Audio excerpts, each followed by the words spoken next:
Mesdames et messieurs, après la libération de la ville de Vuhledar, le ministère de la Défense russe vient de nous informer ce matin que en notre village, près du village, disons comme ça, pas une ville, mais c'est un très grand village, du village d'Ukrensk. Vous vous souvenez, ce village qui a été libéré fin septembre là. Et donc, c'est un village qui est tout près de Pokrovsk. Pokrovsk qui est dorénavant à la portée des Russes. Pokrovsk qui est, je dirais, le point de résistance des hommes de Zelelan, mais qui sont en très grande difficulté. D'ailleurs, nous allons faire une émission spécialement sur ça, où la défense britannique fait des analyses là-dessus, mais aussi des services de renseignement, je crois bien, estoniens, qui ont aussi fait des suggestions là-dessus. Mais parlons d'abord de ce village qui vient d'être libéré par les forces du troupement sud. Et au cours de ce combat, nous disons qu'il y a près de 2000 Est en 24 heures qui ont été envoyés au repos éternel, mais aussi du matériel militaire occidental. On n'en parlera pas assez, mais c'est devenu de la routine. Hein? Et puisque ce sont des informations de géostratégie, géopolitique, nous sommes obligés de vous informer parce que vous êtes intéressés évidemment aussi à ce sujet. Et nous allons continuer jusqu'au bout, jusqu'à soit l'aboutissement des objectifs des Russes ou l'aboutissement des objectifs des Ukrainiens ou tout simplement jusqu'à une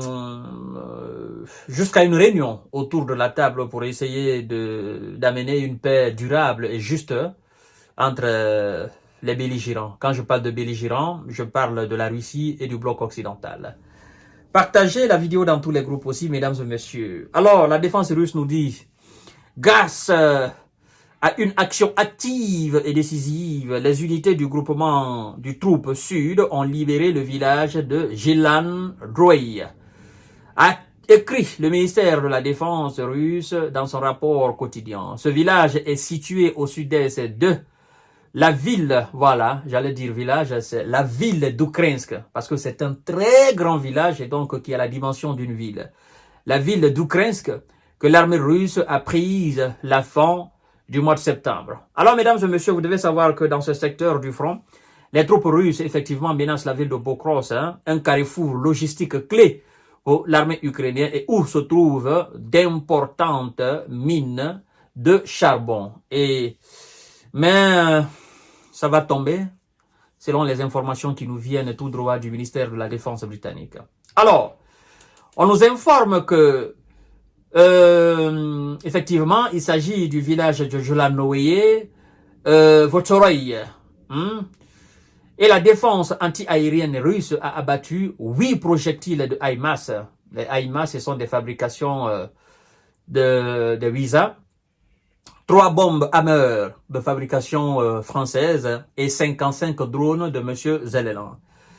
Un véhicule de combat d'infanterie américaine, Bradley, et un véhicule de transport à roues de fabrication américaine. Ce véhicule s'appelle HMW. Ont été rendus en cendres. Alors, mesdames et messieurs, en 24 heures, on nous informe que les pertes de M. Zelelan et ses supplétifs occidentaux cumulés se chiffrent à quelque chose de 1925 hommes qui ont été envoyés au repos éternel. Alors, ça, c'est en 24 heures.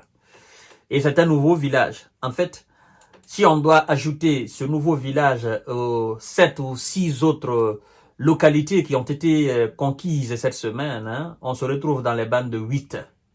Vous voyez?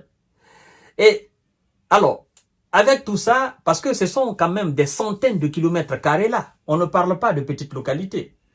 Une grande localité qui avait une substance humaine de près de 20 000 habitants avant les hostilités, des villages qui se vident de leur substance humaine aussi, hein, des villages qui étaient vraiment peuplés et des petites villes aussi qui étaient évidemment très peuplées. Toutes ces localités se vident aujourd'hui de leur substance. Et jusqu'à présent, Zelelan ne retient absolument rien de ses pertes, de ses erreurs. Hein? Il ne tire pas leçon de tout cela. Il continue à s'obstiner.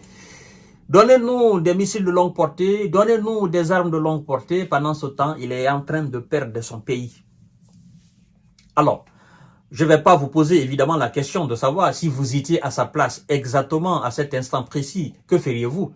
Je sais que vous êtes 1000 fois plus intelligent que lui. Bon, si vous étiez aussi à sa place, hein, vous n'aurez jamais bombé le torse face à la Russie, connaissant la nature maléfique de vos alliés. Je parle des visas et des Européens. Vous qui avez une connaissance très accrue, n'est-ce pas, du comportement de ces gens, à la place de M. Zelensky, vous n'aurez jamais accepté de tenir tête. Bon, est-ce qu'on peut dire tenir tête à la Russie? Non, vous n'aurez jamais quand même accepté cette offre, hein, cette offre de M. Biden, hein, de déclencher cette G à la Russie de ne pas respecter les accords. Hein, à la place de M. Zelensky, vous aurez certainement accepté et d'appliquer les accords de Minsk, les accords d'Istanbul, afin d'éviter à votre pays une humiliation historique, parce que ce que vous êtes en train, M. Zelensky et ses supplétifs sont en train de vivre là maintenant, ça dépasse la dimension des simples pertes. Ça, c'est de l'humiliation sur le terrain. Vous imaginez, chaque localité libérée, ils n'ont pas la capacité de les récupérer des mains des Russes.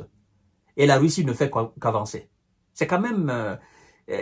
c'est vraiment... je ne sais pas comment l'élite de ce pays-là réfléchit.